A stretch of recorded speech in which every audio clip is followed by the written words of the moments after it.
Tea started like a spark in a dry forest. One careless comment, and suddenly the air was thick with tension. The nation had barely finished digesting last week's political drama when late-night talk show host Jimmy Kimmel decided to add his own spice to the mix. During his Tuesday night monologue, Kimmel delivered what he called a harmless joke about Congresswoman Jasmine Crockett's recent speech on education reform. But for millions watching, it was more than just a jab. It was an insinuation, a smirk that dripped with condescension. "Apparently," Kimmel said with that trademark grin, "Congresswoman Crockett thinks she can fix America's education system by talking louder. Well, good luck with that." The audience laughed. But behind the scenes, Crockett wasn't laughing. In fact, her aides reported that the moment the clip hit social media, her phone began lighting up, not with congratulations or casual comments, but with supporters furious at what they saw as yet another man in Hollywood undermining a woman in politics. Within hours, hashtags began trending. #Stand with Jasmine and #Kimmel step back. Political commentators on both sides jumped in, some defending Kimmel's right to joke, others calling it a sexist cheap shot. By morning, Crockett had released a statement, not the safe, measured kind politicians usually give, but one laced with sharp edges. She accused Kimmel of trivializing serious policy work and using his platform to diminish voices that threatened the comfortable status quo. This wasn't just a celebrity versus politician spat anymore. It was becoming a national conversation about respect, sexism, and the power of media framing. And Crockett, it seemed, wasn't going to let the moment pass quietly. In fact, those close to her hinted that she had a plan, one that would turn this so-called joke into the biggest mistake of Kimmel's career. By Wednesday afternoon, the story had evolved into a storm, and Jasmine Crockett was holding the microphone. Standing before a crowd in her home district, she didn't mince words. "When someone with millions of viewers uses their stage to mock real solutions," she began, her voice firm but measured, "they're not just making a joke, they're undermining every person who believes in change." Cameras clicked furiously as she leaned forward, eyes locking on the lenses like she was speaking directly to every living room in America. She then pulled a move few politicians dare. Instead of issuing a private complaint or requesting an apology, Crockett challenged Jimmy Kimmel to a live, televised debate on his own show. "If Mr. Kimmel believes my ideas are laughable," she said, "then let's talk about them. Not in a monologue, not behind a desk, face-to-face in front of the people." Social media erupted. The hashtags that had been simmering exploded into trending dominance. Clips of her speech were shared millions of times within hours. Late-night pundits were suddenly cornered. Should Kimmel accept and risk being outmatched, or decline and appear cowardly? By evening, sources close to Kimmel hinted he was considering the challenge, but his publicist issued only a short, cagey statement. "Jimmy respects Congresswoman Crockett's passion and will respond in due time." To the casual observer, it sounded diplomatic. To Crockett's supporters, it sounded like hesitation, and hesitation, in the political arena, can be fatal. That night, Crockett posted a short video on her social media. Just her, sitting in her office, looking straight into the camera. "You wanted a laugh, Jimmy?" she said with a faint smile. "I'm about to give you one, but it's not going to be the kind you're used to." The video ended with a fade to black and the words, "See you soon." It wasn't just a clapback. It was a declaration of war, and for the first time in years, the talk show world felt genuinely uneasy. By Thursday morning, the buzz had transformed into a full-blown cultural moment. News anchors on both coasts were replaying Jasmine Crockett's challenge on a loop, analyzing every eyebrow lift and carefully chosen word. On political talk shows, strategists debated whether Kimmel could survive the optics of refusing to engage. Some argued he had nothing to gain and everything to lose. Others warned that if he stayed silent, he'd be handing Crockett an uncontested victory. Meanwhile, Jasmine wasn't waiting. She appeared on 3 major networks before lunchtime, delivering sharp, quotable lines that made for perfect headlines. On one program, she smirked when asked if she was worried about facing a seasoned comedian. "I'm not going there to tell jokes," she replied. "I'm going there to tell the truth. And if the truth scares someone, maybe that's the real punchline." The shift was palpable. What began as a comedian poking fun at a politician was morphing into a narrative about a politician who could stand toe-to-toe with Hollywood's elite and not flinch. Editorials praised her refusal to retreat. Online polls, though unscientific, showed overwhelming support for her boldness. That evening, an unexpected twist emerged. A leaked internal memo from Kimmel's team hinted at genuine concern. The document, shared anonymously with a political blog, revealed frantic brainstorming sessions. Should they stick to comedy? Invite her but control the format? Or avoid her altogether? The fact that such discussions were happening at all was telling. Crockett seized on the leak instantly. Within an hour, she tweeted, "Jimmy, you don't need a memo. You need a calendar. Pick the date." The post racked up over 1 million likes in less than 6 hours. By nightfall, the narrative had flipped. Kimmel was no longer the one in control of the storyline. Crockett was driving it, and the breaks were nowhere in sight. By Friday afternoon, the tension had reached a breaking point. For nearly a week, Jimmy Kimmel had danced around the challenge, but the pressure from media, social networks, and even fellow comedians was mounting. His silence was beginning to look like surrender. Then, in a move that caught even his own staff off guard, Kimmel finally broke it, live during his Thursday night monologue. With a grin that seemed a little too tight, he addressed the situation directly. "So, Congresswoman Crockett wants to debate me," he began, his tone half joking but tinged with defensiveness. "I don't usually argue with politicians, unless it's at a parent-teacher conference, but hey, maybe this could be fun." The audience laughed, but the energy felt different. It was clear he was stepping into the ring, whether willingly or not. However, his acceptance came with strings attached.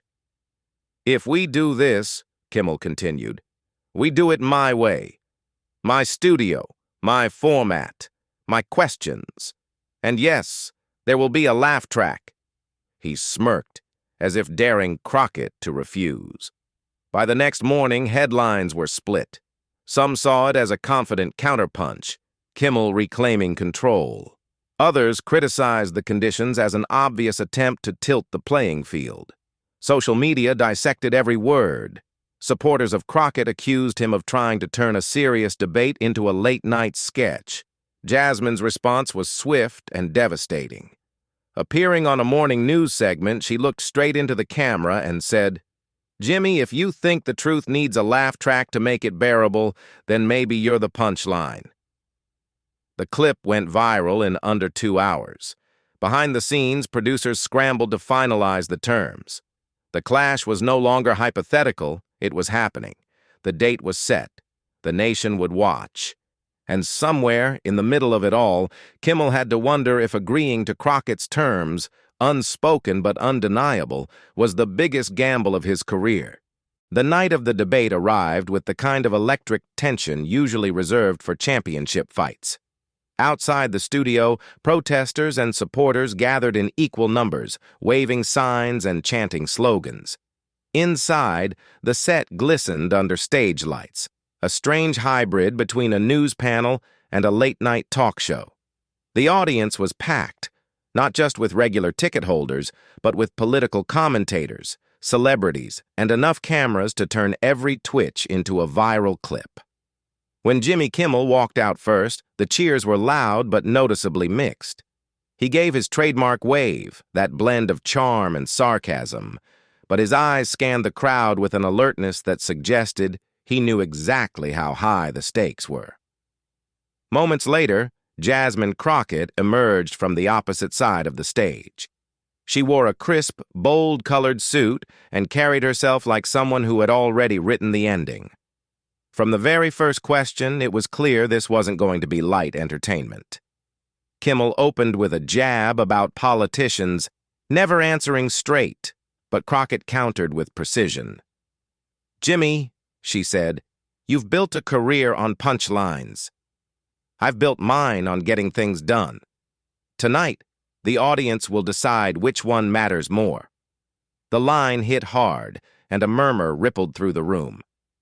As the discussion moved from national policy to media responsibility, Crockett's command of facts contrasted sharply with Kimmel's attempts to pivot back to humor.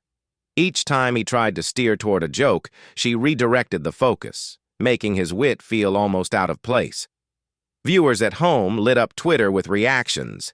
"She's got him on the ropes. This is not going the way Jimmy thought. Crockett's eating him alive."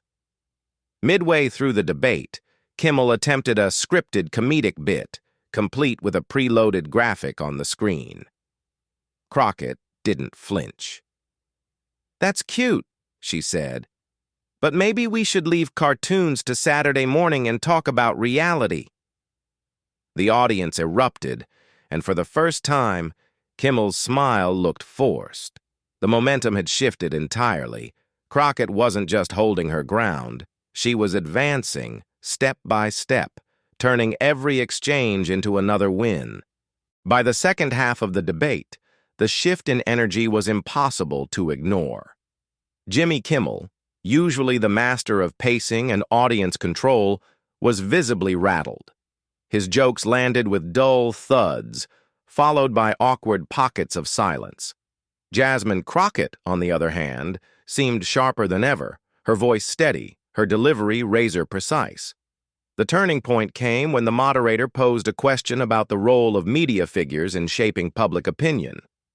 Kimmel began to deliver a rehearsed monologue about entertainers just entertaining, but Crockett leaned in, eyes locked on him. "Jimmy," she said, "that's the problem. You act like your words are harmless, but they reach millions. They frame reality. And when you use that platform to mock instead of inform, you're not neutral. You're negligent." The air in the studio froze. For a split second, Kimmel opened his mouth to respond, but the weight of the statement had already landed. The audience's reaction wasn't loud applause, but something far more powerful. An audible hum of recognition, like a collective, "She's right." Sensing the moment, Crockett pressed on. She recounted a specific incident from months prior when Kimmel had joked about a local housing crisis, reducing a community's struggle to a one-liner. She described the real people affected, families displaced, seniors left without shelter, and then asked, "Do you remember their names, Jimmy?" "Because I do." Kimmel's attempt at a comeback stumbled. "It was just comedy," he said, but the words sounded hollow. Crockett didn't let it slide. "And cigarettes were just tobacco. We know better now, and you know better too." The audience erupted, not with laughter but with applause so loud it drowned out the next few seconds of audio. Twitter exploded. Headlines were already forming.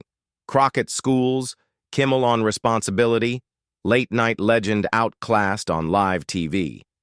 Even some of Kimmel's longtime fans admitted online that they had underestimated her. By the time the segment ended, Crockett had not only dismantled his arguments, she had redefined the conversation, and everyone watching knew it. When the cameras stopped rolling, the studio was still buzzing with the electricity of what had just unfolded. Jimmy Kimmel slipped off his microphone and exited the stage quickly, avoiding eye contact, while Jasmine Crockett stayed, shaking hands with audience members, smiling warmly as people congratulated her. She didn't look like someone who had just won in the traditional sense. She looked like someone who had earned respect. Social media was a battlefield, but one side was clearly winning. Hashtags like Talkward Team Jasmine and Talkward Truth Over Comedy trended for hours. Clips of her dismantling Kimmel's defenses racked up millions of views within the first day. Even people far outside her usual audience were suddenly paying attention, sharing her words with captions like, "This is how you hold someone accountable." Jasmine's camp seized the momentum. That same evening, she posted a short video thanking viewers for their support and emphasizing that the conversation about media responsibility had only just begun. "It's not about me versus him," she said. "It's about us, as a society, demanding better from the people we give our attention to." So if you're watching this now and you believe that stories like this matter, if you think holding public figures accountable is worth your time, don't just scroll past. Subscribe to this channel, stay informed, and be part of the audience that demands better. The next story could be even bigger, and you won't want to miss it.